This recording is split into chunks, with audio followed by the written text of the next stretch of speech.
Good morning, all of you. Children, today I am going to explain similar triangles. Before this class, I have discussed about similar triangles. आप बिल्कुल जान चुके हो. यहाँ पर है क्या, दो ट्रायंगल सिमिलर होने के लिए जो कंडीशन हम लोग पढ़ रहे थे, वो सारा कंडीशन आपको आ जाता है एज ए थ्योरम्स. उसको एज ए थ्योरम्स हम लोग को ट्रीट करना है. और आपको चिल्ड्रन पता ही है कि थ्योरम को प्रूफ किया जाता है उसको एक्सियोम्स का आधार बना करके या कुछ बेसिक फैक्ट लेकर के हम लोग क्या करते हैं चिल्ड्रन, उसको प्रूफ करते हैं. तो आपको दो ट्रायंगल को सिमिलर करना है, इसके लिए आपको कंडीशन आएगा. पहला जो कंडीशन होगा वो एज ए थ्योरम के रूप में आएगा, वो है ए सिमिलर थ्योरम. हम जो बोल रहे हैं ए 3a हो गया ना, ए का मीन्स है यहाँ पर एंगल से, तो ए इसका मतलब हो गया कि angle angle angle. Similar theorem means ये निकला कि अगर एक ट्रायंगल का 3 एंगल्स, एक ट्रायंगल में कितना एंगल्स होता है, 3 एंगल्स, अदर ट्रायंगल के 3 कोरस्पोंडिंग एंगल के इक्वल हो, 3 कोरस्पोंडिंग एंगल्स के इक्वल हो, तो श्योर है कि उसका जो कोरस्पोंडिंग साइड्स है वो कोरस्पोंडिंग साइड्स का रेशियो क्या होगा, proportional to each other. Corresponding sides का रेशियो आर प्रोपोर्शनल. तो कंडीशन आया, ये थ्योरम ये हुआ ए सिमिलर थ्योरम. तो कहोगे सर आप तो डिस्कशन किए थे कि 2 पॉलीगॉन्स को सिमिलर होने के लिए ये दोनों कंडीशन फॉलो होना चाहिए, कोरस्पोंडिंग एंगल्स इक्वल होना चाहिए और साथ में कोरस्पोंडिंग साइड्स का ratio are equal to each other. ऐसा दोनों ही कंडीशन आना चाहिए बिल्कुल. लेकिन ट्रायंगल के सेंस में क्या है कि अगर आपको एक ट्रायंगल का 3 एंगल्स दूसरे ट्रायंगल के कोरस्पोंडिंग एंगल्स के इक्वल है, तब तो हो गया ए थ्योरम, ए सिमिलर थ्योरम. तो कहोगे सर दूसरा सेकंड कंडीशन नहीं होती है, तो ट्रायंगल में दूसरा कंडीशन आ जाती है कि कोरस्पोंडिंग साइड्स का ratio equal to one another. ऐसा हो ही जाता है. तो इसका मतलब ये निकला कि ये थ्योरम होगा आपका ए सिमिलरिटी का फर्स्ट थ्योरम होगा. उसी को हम लोग एज ए स्टेटमेंट जो थ्योरम में लेते हैं, इफ इन 2 ट्रायंगल्स, देखो चिल्ड्रन यहां पर है, if in 2 triangles corresponding angles are equal then their corresponding sides are in the same ratio. Children अगर कोरस्पोंडिंग एंगल्स इक्वल होता है तो होना ही है क्या, their corresponding sides are in the same ratio. तो दोनों कंडीशन हो गया ना. अगर कोरस्पोंडिंग एंगल इक्वल होता है तो निश्चित है कि कोरस्पोंडिंग साइड्स का रेशियो भी क्या होगा, इक्वल. जब दोनों कंडीशन फॉलो कर लिया, करना ही है फॉलो, तो ट्रायंगल क्या हो जाएगा, सिमिलर. और इस स्टेटमेंट को हम लोग कहते हैं ए सिमिलर थ्योरम. सिमिलरिटी का ये थ्योरम है चिल्ड्रन. इसको प्रूफ भी है, लेकिन आप लोगों के सिलेबस में क्या किया है, इसके प्रूफ को कहा छोड़ देने के लिए. सिर्फ ए सिमिलर थ्योरम का क्या होना चाहिए, प्रॉपर्टी, जो सिमिलर थ्योरम का जो कंडीशन है ए सिमिलर थ्योरम, वो स्टेटमेंट आपको, वो प्रॉपर्टी आपको कंफर्म होना चाहिए और उसका यूज करना है प्रॉब्लम को सॉल्व करने में.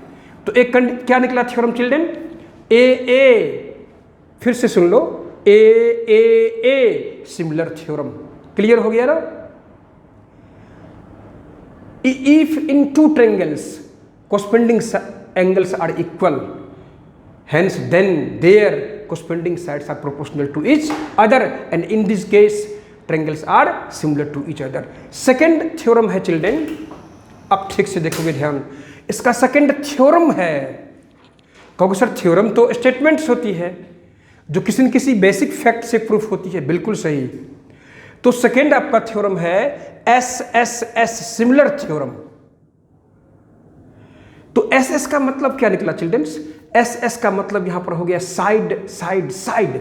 इसका मतलब निकला कि इफ इन टू ट्रायंगल्स ना, if in two triangles sides of one triangle, sides of, sides का मतलब वो तीनों, थ्री साइड्स ना, one triangle are proportional of the sides of the other triangle, then their, तब अगर दो ट्रायंगल्स के साइड्स का रेशियो इक्वल है, दो ट्रायंगल्स के साइड्स का रेशियो इक्वल है, तो होना ही है corresponding angles equal to each other.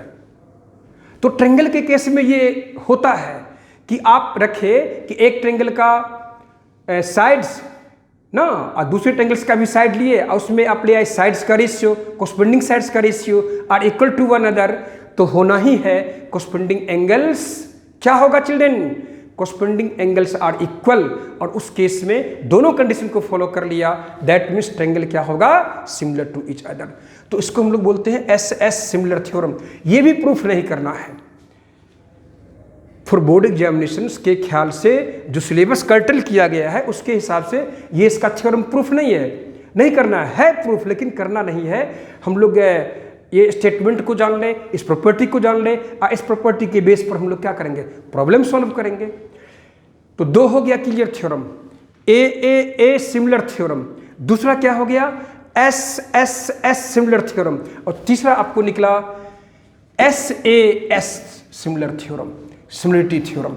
Children ये क्लियर है कि एक ट्रायंगल का वन एंगल ना, one angle of a triangle, one angle of a triangle is equal to corresponding one angle of another triangle and also the sides of including angles. यहां पर है ना कि if one angle of a triangle is equal to one angle of the other triangle and the sides including these angles, जो angle equal है उसका जो sides है वो क्या होना चाहिए?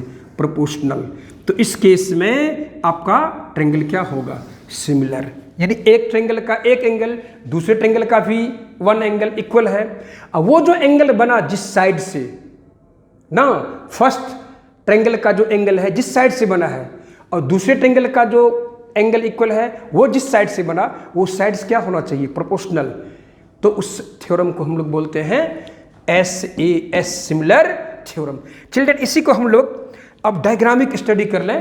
तो आप ये देख रहे हो ना, इसको आप ठीक से स्टडी कर लोगे। तो हम लोग स्टार्टिंग कर रहे हैं AA सिमिलर थ्योरम। चिल्ड्रन इसका मतलब क्या हुआ? देख लो यहां पर, ये ट्रायंगल है आपको ABC, दूसरा ट्रायंगल है चिल्ड्रन आपको DEF। तो एंगल A अगर एंगल D के इक्वल है तो angle A equal to angle D लिखेंगे children.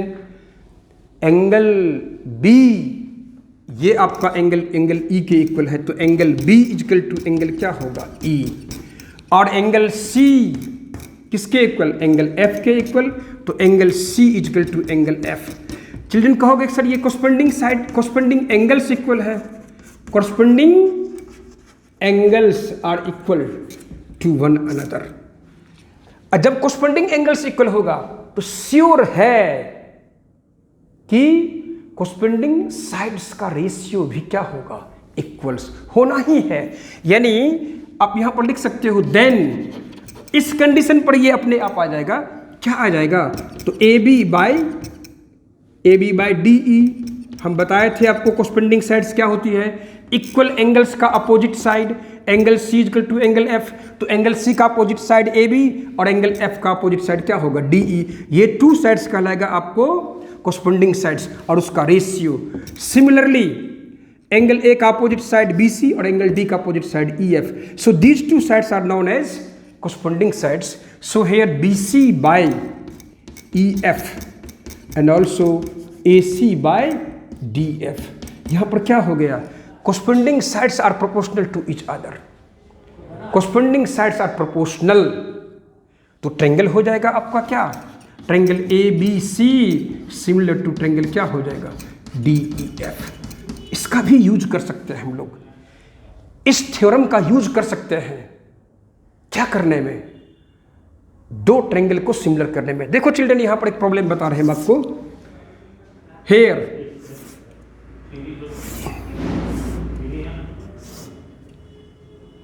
A O D and here CD. Here 55 degree and also here 55 degree.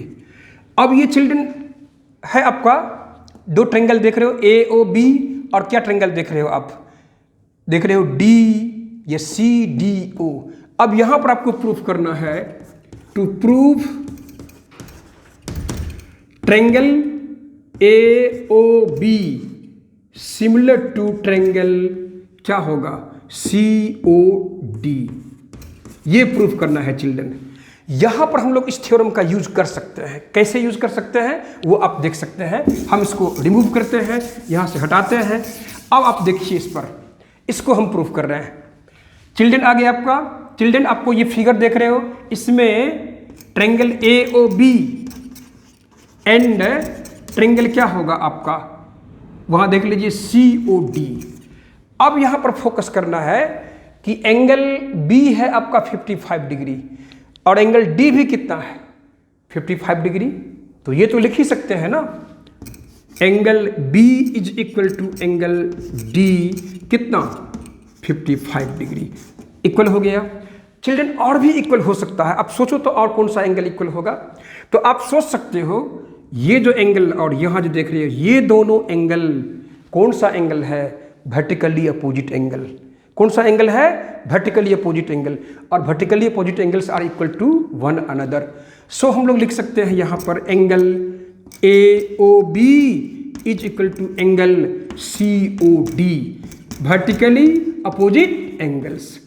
तो चिल्ड्रन, जब इस ट्रायंगल का दो एंगल्स और इसका दो एंगल इक्वल है तो थर्ड एंगल तो इक्वल होगा ही ना, because sum of all angles of a triangle is 180। तो ऑटोमेटिकली है कि थर्ड एंगल इक्वल होगा।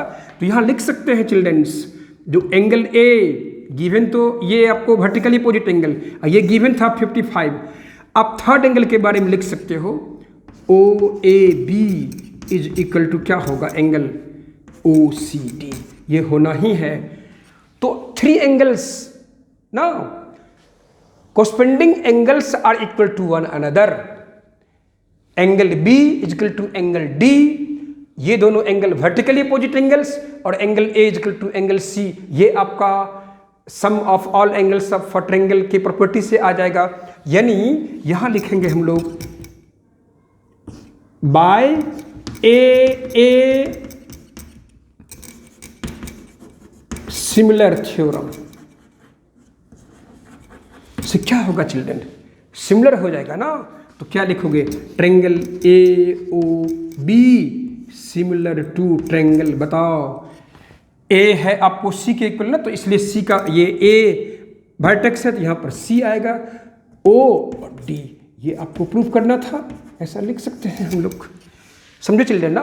ये एक प्रॉब्लम आया तुमको किस पर, ए सिमिलर थ्योरम पर। दूसरा भी हम लोग देख सकते हैं, जैसे आपका एस है, ये देखिए आप, इसके बाद का प्रॉब्लम देखो आप children.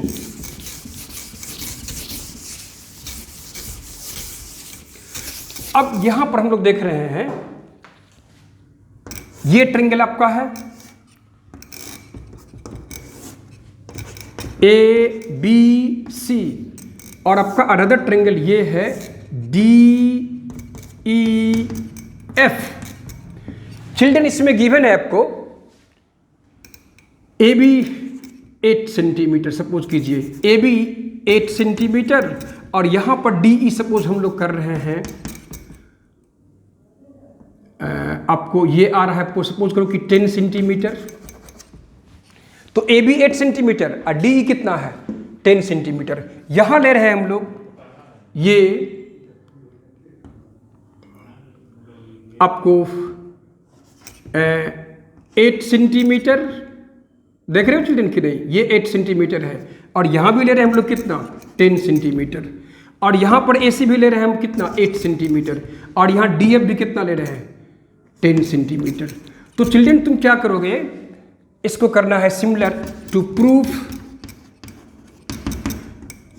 Triangle ABC similar to triangle DEF। क्या सोचोगे चिल्ड्रन, इसको ये प्रूफ करना है।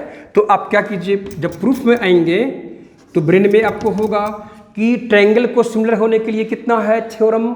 फर्स्ट बताइए ए सिमिलर थ्योरम, दूसरा क्या है एस सिमिलर थ्योरम, और तीसरा है आपको SAS सिमिलर थ्योरम। किस थ्योरम को यूज कर सकते हैं, तो ट्रायंगल ABC में एंड ट्रायंगल हम लोग आ जाते हैं किस में DEF में। यहां हम लोग क्या करते हैं AB बाई DE निकाल के देखते हैं।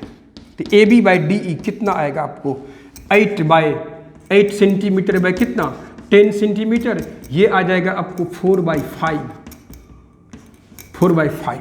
BC बाई EF निकाल के देखिए, तो BC बाई EF ये भी आपको आ रहा है कितना 8 सेंटीमीटर बाई कितना 10 सेंटीमीटर, जो होगा आपको 4/5।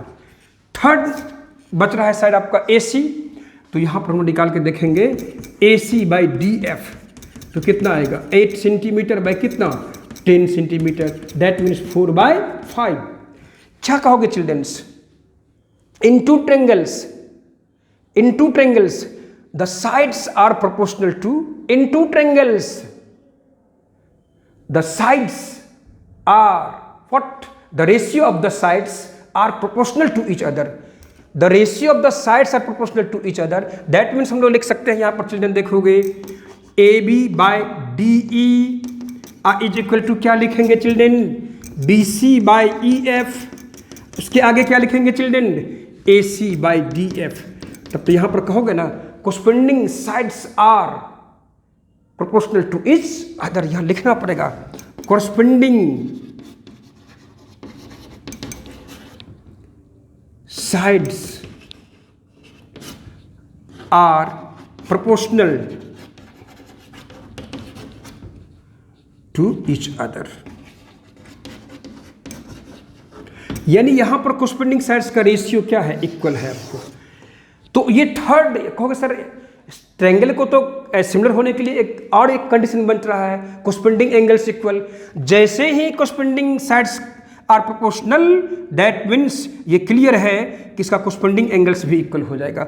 यानी आप यहां लिखोगे triangle ABC similar to triangle क्या होगा DEF, तो इस केस में आपका हो ही जाएगा angle A equal to angle D, angle B equal to angle E and angle C equal to angle F, ये निकल गया कोरस्पोंडिंग एंगल्स आर इक्वल।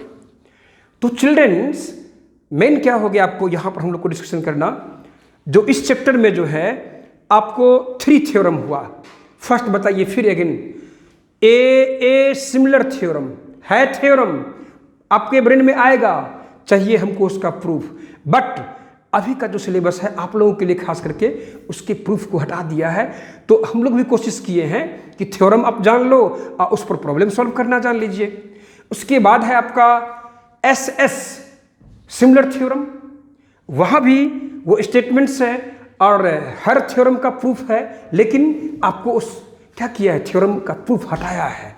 तो जानना होगा स्टेटमेंट जो हम डिस्कशन कर चुके हैं, और तीसरा हो गया सिमिलर कंडीशन SAS, वो भी सिमिलर थ्योरम है, तो वहां भी स्टेटमेंट जान गए हम लोग। इस तीनों थ्योरम का ये तीनों जो सिमिलर थ्योरम है इसका यूज करके आप क्या करोगे सिमिलर ट्रायंगल्स का जो प्रॉब्लम्स है, और NCERT बुक में खास करके आपका प्रॉब्लम है एक्सरसाइज 6.3, जहां इस तीनों थ्योरम का यूज करके उसका प्रॉब्लम सॉल्व किया जाता है। तो मुझे उम्मीद है कि आप इस तीनों थ्योरम का यूज करके प्रॉब्लम सॉल्व कीजिए, और जब प्रॉब्लम आवे तो फिर हम इस पर डिस्कशन करेंगे। अगले फिर मतलब वीडियो में हम लोग मिलेंगे जहां पर डिस्कशन करेंगे, आपका जो प्रॉब्लम आएगा तो उस पर हम लोग क्या करेंगे डिस्कशन करेंगे। तो फिर अगले वीडियो में आपसे फिर मिलेंगे सिमिलर ट्रायंगल के प्रॉब्लम के साथ।